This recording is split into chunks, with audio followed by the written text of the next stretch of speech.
Payday is supposed to feel like relief. But for millions of people, the money arrives in an account that has already made promises on its behalf. Rent or a mortgage clears first, followed by the car payment, insurance, subscriptions, a credit card minimum, and perhaps another buy now, pay later installment. Nothing looks catastrophic by itself, and every payment may still be made on time. Yet, there is barely any room left for the unexpected. That gap between looking financially stable and actually being financially secure is becoming harder to ignore. According to the Federal Reserve's latest household survey, 73% of American adults said they were doing okay or living comfortably in 2025. At the same time, only 63% could cover a $400 emergency using cash or its equivalent, while 16% had failed to pay all their bills during the previous month. This is how going broke often begins today. It does not always start with a foreclosure, a repossession, or a dramatic bankruptcy filing. It starts with a life that works only when the paycheck arrives on schedule, every automatic payment clears, and nothing expensive goes wrong. The question is, how a financial life this fragile came to look so completely normal. A person can look financially successful while living with almost no protection from a bad week. The rent is paid, the car is clean, the phone is current, and vacation photos are still online. From the outside, nothing appears wrong. Inside the budget, nearly every dollar may already have a destination, and that appearance of stability can depend on credit limits, family support, or the next paycheck arriving on time. This does not mean everyone with limited savings is spending recklessly. Some households have incomes that do not cover essential costs. Others earn reasonable salaries but face expensive housing, childcare, medical care, or family responsibilities. A third group has enough income to build a cushion, yet repeatedly converts each raise into more monthly obligations. These situations can produce the same visible result without sharing the same cause. The Federal Reserve found that only 55% of adults had emergency savings sufficient to cover 3 months of expenses in 2025. 30% could not cover 3 months after losing their main income, even by borrowing, using other savings, or selling assets. Among adults ages 18 to 29, 47% had received financial help from outside their household during the previous year. Someone can remain current on every bill and still have little control over what happens next. The dividing line is not whether a person looks broke today, it is whether reduced work hours, a medical bill, or a major repair forces tomorrow's expenses onto borrowed money. To understand how that vulnerability grows, we need to look at how spending became almost effortless. Spending once required a moment of recognition.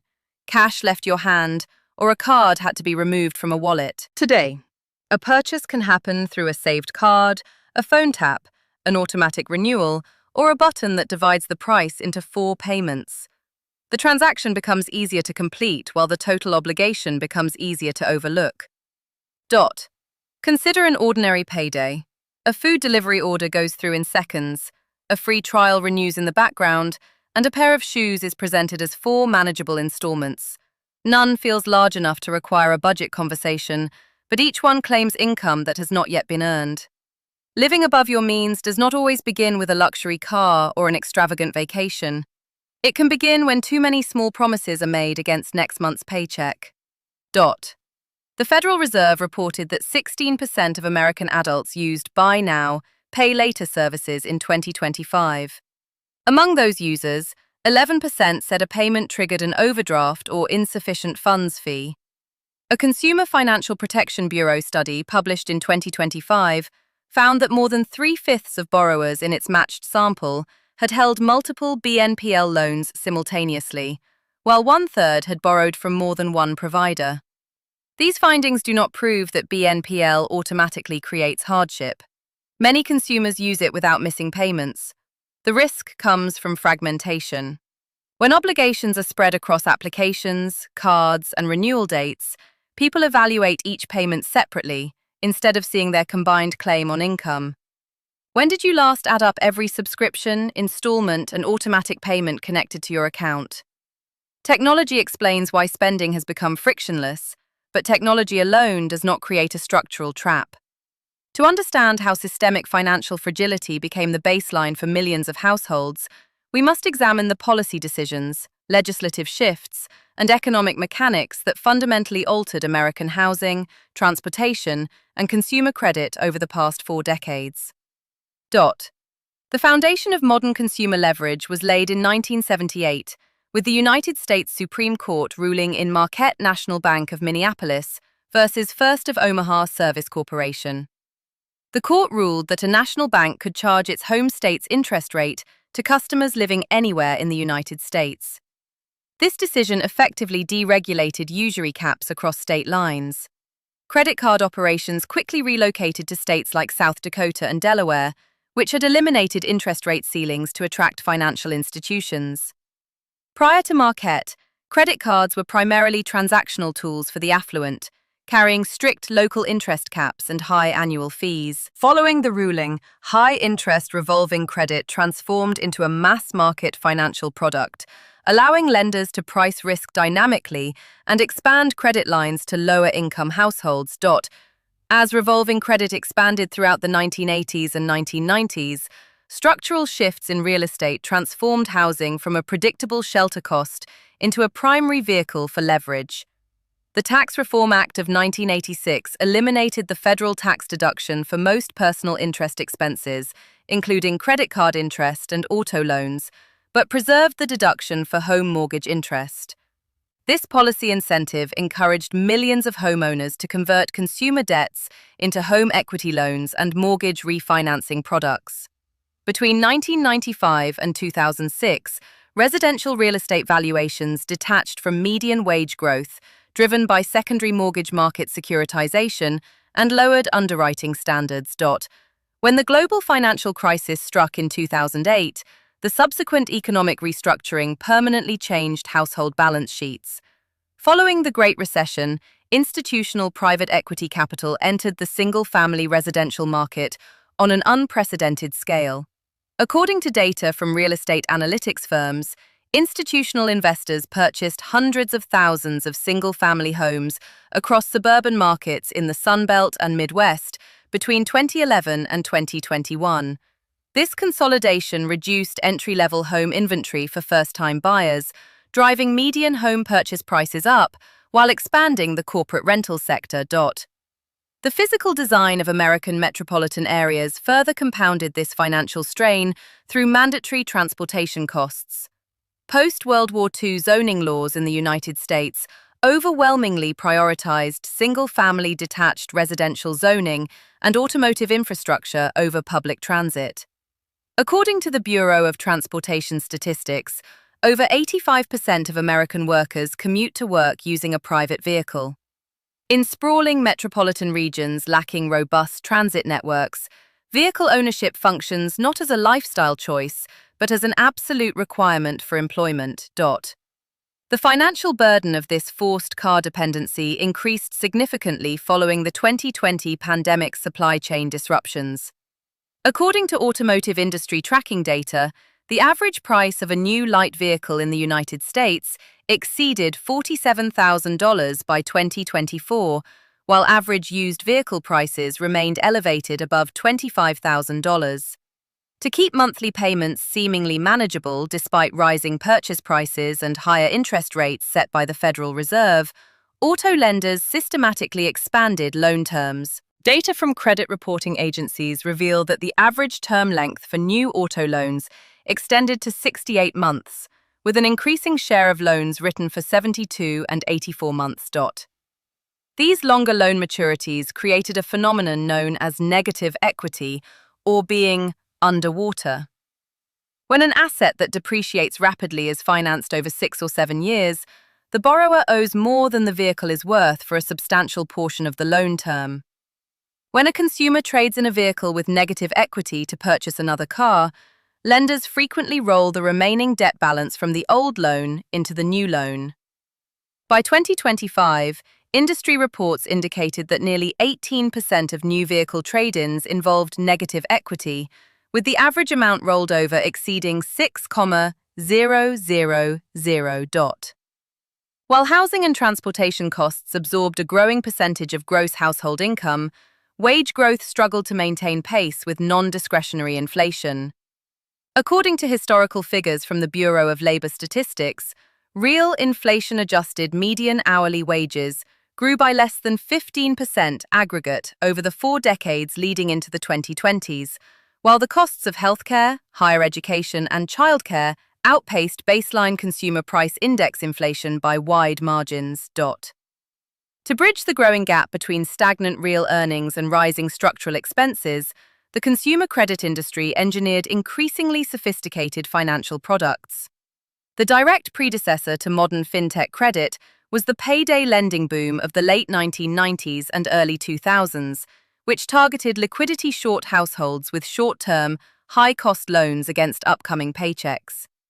Regulatory crackdowns by state attorneys general and the creation of the Consumer Financial Protection Bureau under the Dodd-Frank Act of 2010 curtailed certain traditional payday practices. However, capital rapidly migrated into digital financial technologies. By the early 2020s, point-of-sale financing platforms, earned wage access apps, and buy now, pay later algorithms integrated directly into e-commerce checkout software. These digital tools decentralize debt collection and distribution. Rather than applying for a single credit card with a clear credit limit and monthly statement, consumers began contracting dozens of micro-obligations across multiple software platforms.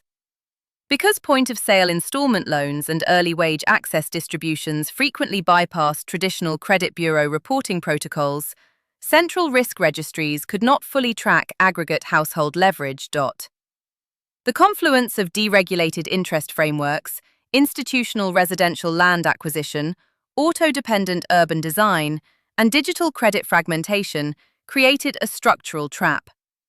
By the middle of the 2020s, the margin for financial error had narrowed significantly across middle and lower income demographics. Millions of households maintained the outward appearance of solvency through continuous credit rotation, remaining operational only as long as macroeconomic conditions prevented sudden shocks to wages or core asset values.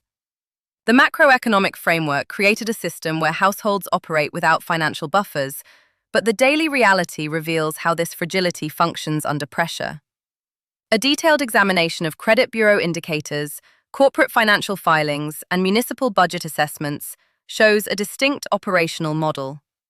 Millions of consumers maintain complete payment discipline right up to the exact moment of financial disruption. Federal Reserve Bank of New York data for the first quarter of 2026 recorded total American household debt at $18.79 trillion. Within that total, mortgage balances accounted for $13.19 trillion, auto loans reached $1.69 trillion, and revolving credit card debt stood at $1.25 trillion. While headline figures show aggregate transition rates into serious delinquency remaining relatively low at 4.8% across all debt categories, micro-level performance metrics reveal significant localized stress. The serious delinquency rate for credit cards, measured as payments 90 days or more past due, remained elevated at 7.10%, while auto loan serious delinquencies held at 2.97%. Federal Reserve Bank of New York. This divergence highlights a structural split in the consumer economy. High-income households with substantial liquid assets continue to absorb price increases and maintain cash reserves. Conversely, middle and lower-income demographics rely on revolving credit limits to manage monthly cash flows.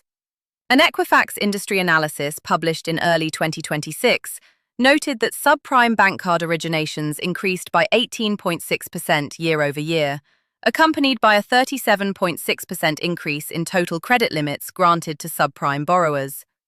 Credit availability expanded not because underlying household balance sheets improved, but because financial institutions priced the higher risk into elevated interest rates and originations fees, allowing consumers to bridge widening gaps between wages and core obligations. Equifax Investor Relations.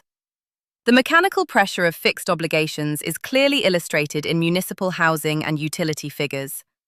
According to Census Bureau housing surveys, median monthly shelter costs for mortgaged homeowners reached $2,035 in 2024, representing an inflation-adjusted increase of 3.8% in a single year. For homeowners who purchased or moved during 2024, median monthly mortgage payments reached $2,225, over 20% higher than median payments recorded for recent movers in 2021. Concurrently, average property insurance premiums jumped nationally due to increasing climate risks and underwriting losses, leading 6% of all homeowners to drop coverage entirely in 2025. Among uninsured homeowners, 43% cited an outright inability to afford the premiums. In the rental sector, the Federal Reserve's 2025 Survey of Household Economics and Decision-Making reported that 23% of renters fell behind on rent at some point during the year. When housing costs absorb between 35% and 50% of gross household income, unexpected essential expenses trigger immediate operational crises. The same survey found that 59% of American adults experienced at least one major unexpected expense in the preceding 12 months. The single most common shock was an unexpected vehicle repair or replacement, reported by 30% of respondents, followed by house or appliance repairs at 22% and major medical expenses at 21%. Federal Reserve. To cover these shocks without adequate emergency savings, consumers turn to fragmented liquidity tools. Consumer Financial Protection Bureau monitoring reports demonstrate how point-of-sale installment loans and digital earn wage access platforms layer additional fixed claims onto future paychecks. Over 60% of Buy Now, Pay Later users in matched sampling studies maintained multiple active BNPL loans concurrently, with 33% holding balances across different fintech providers.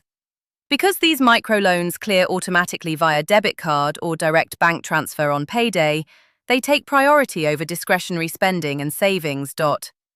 This priority payment structure creates a hidden cascade of bank fees. Federal Reserve survey data showed that among BNPL users in 2025, 11% incurred an overdraft or insufficient funds fee caused by an automated installment clearance. When automatic payments clear against insufficient account balances, retail banks assess overdraft charges that average $30 to $35 per transaction. Thus, a small $25 installment payment can instantly transform into a $60 cash drain, reducing the funds available for basic living costs. The tension between current debt obligations and future solvency is further complicated by student loan debt servicing. Following the end of pandemic-era payment freezes and the gradual wind-down of temporary federal accommodation programs, student loan delinquencies began climbing sharply. Credit Reporting Bureau data for the first quarter of 2026 showed that the 90-plus day delinquency rate on student loans reached 17.01%. As federal loan servicers resumed reporting past due accounts to credit bureaus and initiating wage garnishment protocols, borrowers faced a forced choice in their payment hierarchy: default on unsecured student loans or forfeit housing and transportation payments. Equifax Investor Relations. The mathematical reality of this ecosystem is that solvency cannot be measured by a consumer's credit score or monthly bill completion rate alone. A household can maintain a 720 FICO score while using credit cards to purchase groceries, utilizing BNPL for retail purchases, and relying on family transfers to cover quarterly insurance bills. The systemic risk lies in the complete removal of shock absorbers. When income drops even temporarily due to illness, reduced working hours, or corporate restructuring, the entire sequence of automated debits continues uninterrupted, rapidly converting a temporary cash flow squeeze into default, repossession, or lease termination.